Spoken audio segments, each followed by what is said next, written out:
friends, welcome to Rishes Academy. நம்ம today Dinamani news paper analysis பார்க்கலாம். ஆன்மீக நிகழ்வில் நெரிசல் 116 பேர் உயிரிழப்பு. இந்த இன்சிடெண்ட் உத்தரப்பிரதேஷ் நடந்திருக்கு. இந்த விபத்துக்கான மெயின் காரணம் என்ன சொல்லியிருக்காங்க பார்த்தீங்கன்னா, இந்த நிகழ்ச்சியில் முன்னேற்பாடுகள் கரெக்டாக பண்ணாமல் இருந்ததுனால தான் இந்த விபத்து ஏற்பட்டிருக்கிறதா சொல்லியிருக்காங்க. ஒரு ப்ரோக்ராம் கண்டக்ட் பண்ணும்போதும் ஒரு பெரிய மீட்டிங் அரேஞ்ச் பண்ணும்போதும் முன்னேற்பாடுகள் கரெக்டாக இருக்க வேண்டியது ரொம்ப ரொம்ப important. Especially seating arrangement, infrastructure facilities, traffic facilities இதெல்லாமே கரெக்டாக இருக்க வேண்டியது ரொம்ப ரொம்ப இம்பார்ட்டண்ட். இந்தியாவில் இந்த மாதிரி விபத்துகள் அதிகமாக நடந்துகிட்டே இருக்குது.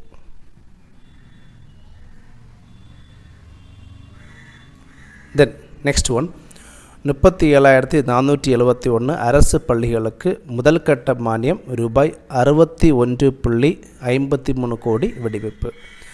ஸோ இந்த சப்சிடி எதற்கெல்லாம் யூஸ் பண்ணணுங்கிறதையும் ரூல்ஸாக சொல்லியிருக்காங்க தமிழக அரசாங்கம்.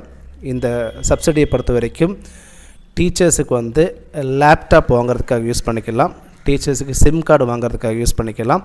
ஸ்டூடெண்ட்ஸை பொறுத்த வரைக்கும் தனித்தனியாக கை கழுவும் வசதி, பாதுகாப்பான குடிநீர் வசதி, தென் இன்ஃப்ராஸ்ட்ரக்சர் ஃபெசிலிட்டிஸ், ஸோ இந்த மாதிரி விஷயத்துக்கு எல்லாமே இந்த சப்சிடியை யூஸ் பண்ணிக்கலாம்ங்கிறத ஒரு ரூல்ஸாக தமிழக அரசாங்கம் சொல்லியிருக்காங்க. தென் பெண்களுக்கு பொருளாதார முன்னேற்றம் அவசியம். இதில் ஒரு ஸ்கீம் பற்றி சொல்லியிருக்காங்க. தமிழக அரசாங்கம் ஒரு ஸ்கீம் கொண்டு வந்திருக்காங்க, டிஎன் ரைஸ். இந்த ரைஸ் இதோடைய ஃபுல் ஃபார்ம் என்னென்னு பார்த்திங்கன்னா, Tamil Nadu rural incubator start up enabler. Rural incubator start up enabler. So இந்த ஸ்கீம் எதற்காக பார்த்திங்கன்னா, ரூரலில் இருக்கக்கூடிய பெண்களுக்கு தொழில் தொடங்கிறதுக்கான ஒரு திட்டம் தான் இந்த திட்டம். இந்த திட்டம் பொறுத்த வரைக்கும் எந்த இன்ஸ்டிடியூஷன், எந்த கார்ப்பரேஷன் கொண்டு வந்திருக்காங்க பார்த்திங்கன்னா, Tamil Nadu women development corporation. Tamil Nadu women development corporation தான் இந்த ஸ்கீமை கொண்டு வந்திருக்காங்க. பெண்களுக்கு, அதாவது உமனுக்கு ஸ்டார்ட் அப் பண்ணுறதுக்கான ஃபெசிலிட்டிஸ் ப்ரொவைட் பண்ணி கொடுக்கறது தான் இந்த ஸ்கீமோட மெயின் அப்ஜெக்டிவ். இதற்கான ஃபண்டை வேர்ல்டு பேங்க் ப்ரொவைட் பண்ணியிருக்காங்க. அண்ட் இந்த ஸ்கீமை பொறுத்த வரைக்கும் தமிழக அரசாங்கம் ஹெச்பி, ஃப்ளிப்கார்ட் இந்த மாதிரி கம்பெனிஸ் கிட்ட கான்ட்ராக்ட் பண்ணியிருக்காங்க. இந்த கம்பெனிஸ் என்ன பண்ணுவாங்க பார்த்திங்கன்னா, பெண்களுக்கு ட்ரைனிங் ப்ரொவைட் பண்ணுவாங்க, கைடன்ஸ் ப்ரொவைட் பண்ணுவாங்க. ஸோ இதனால் ஈஸியாக தொழில் தொடங்குறதுக்கு வசதியாக அமையும் இந்த டிஎன் ரைஸ் ஸ்கீம் மூலமாக. தென் 91% ரயில்களை சரியான நேரத்தில் இயக்கி தெற்கு ரயில்வே சாதனை. இது ஒரு ஃபேக்ட் தான், பார்த்துக்கோங்க.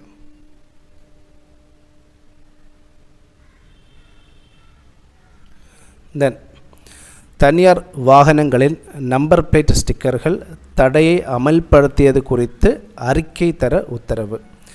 இதற்கு முன்னாடி பார்த்திங்கன்னா சுப்ரீம் கோர்ட்டே ஒரு ஜட்ஜ்மெண்ட்டில் சொல்லியிருந்தாங்க. என்ன சொல்லியிருந்தாங்க பார்த்திங்கன்னா, ப்ரைவேட் வெஹிக்கிளில் போலீஸ் ஸ்டிக்கர் இருக்கக்கூடாது, அண்டு வழக்கறிஞர்கள் ஸ்டிக்கர் இருக்கக்கூடாது, கவர்மெண்ட்டோட ஸ்டிக்கர் இருக்கக்கூடாதுங்கிறத ஜட்ஜ்மெண்ட்டாக சொல்லியிருக்காங்க.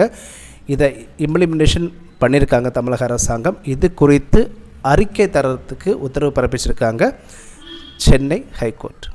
Next one, editorial page. Vinay செய்வான் கோடாமை. ரீசன்ட்லி டெல்லியில் அதிகமாக மழை பெய்துகிட்டே இருக்குது. இதனால் டெல்லியில் இருக்கக்கூடிய இந்திரா காந்தி இன்டர்நேஷ்னல் ஏர்போர்ட் இதோடைய மேற்கூரையின் ஒரு பகுதி இடிஞ்சு விழுந்திருக்கு. இதில் ஒருவர் உயிரிழந்திருக்காரு.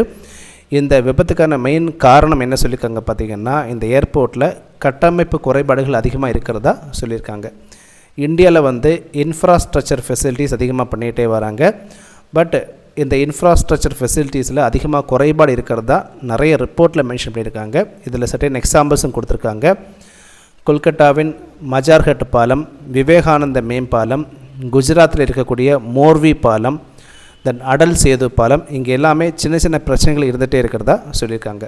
ஸோ இந்த மாதிரி கட்டமைப்பு குறைபாடுகள் இருக்கிறதுக்கான மெயின் காரணமும் இதில் சொல்லியிருக்காங்க. இதெல்லாம் பார்த்திங்கன்னா, தரம் இல்லாத பொருட்கள் பயன்படுத்துறது, தென் கண்காணிப்பு முறை, அதாவது கன்ஸ்ட்ரக்ஷன் பண்ணும்போது கண்காணிப்பு கரெக்டாக இல்லாமல் இருக்கிறது, தென் கான்ட்ராக்ட் பார்ட்டிஸும் பொலிட்டிக்கல் பார்ட்டிஸும் அதிகமான ஊழல் பண்ணுறது. ஸோ இந்த மாதிரி பிரச்சனைகள் இருக்கிறதுனால தான் இன்ஃப்ராஸ்ட்ரக்சர் ஃபெசிலிட்டிஸில் குவாலிட்டி கம்மியாக இருக்கிறதா இந்த எடிட்டோரியல் பேஜில் மென்ஷன் பண்ணியிருக்காங்க. நெக்ஸ்ட் ஒன், அஸ்ஸாமில் வெள்ளம் 6.71 லட்சம் பேர் பாதிப்பு. இதில் பிரம்மபுத்திரா ரிவரை பற்றி சொல்லியிருக்காங்க. எக்ஸாம் பாயிண்ட் ஆஃப் வியூவில் பிரம்மபுத்திரா ரிவரை பற்றி பார்க்கலாம். இந்த ரிவர் வந்து எந்த இடத்துலேருந்து ஒரிஜினேட் ஆகுது பார்த்திங்கன்னா செமயுண்டங் கிளாசியர். செமயுண்டங் கிளாசியர் இந்த கிளாசியருக்கு பக்கத்தில் இருந்து தான் Indus river and Sutlej river originate ஆகுது. இந்த பிரம்மபுத்திரா ரிவரை வந்து அருணாச்சல் பிரதேசில் எப்படி சொல்லுவாங்கன்னா திகாங். இந்த ரிவர் வந்து பங்களாதேஷில் ஃப்ளோ ஆகும்போது இதை எந்த நேமில் சொல்லுவாங்கன்னா ஜமுனா. இந்த ரிவர்னால தான் அஸ்ஸாமில் தீவுகள் அதிகமாக உருவாகுது. Especially Majuli island, Umananda island, இந்த மாதிரி ஐலண்ட் எல்லாமே ஃபார்ம் ஆகிறதுக்கு மெயின் காரணம் இந்த பிரம்மபுத்திரா ரிவர். இதோடைய லெஃப்ட் பேங்க் ட்ரிபியூட்டரிஸ் இதெல்லாம் பார்த்திங்கன்னா left bank tributaries Dhansiri, Lohit, Dibang. இதோடைய right bank tributaries Subansiri, Kameng, ரொம்ப important, Kameng, then Manas and Sankosh. இந்த ட்ரிபியூட்டரிஸ் வந்து யூபிஎஸ்சியில் ஒரு தடவை கொஸ்டின் கேட்டிருக்காங்க.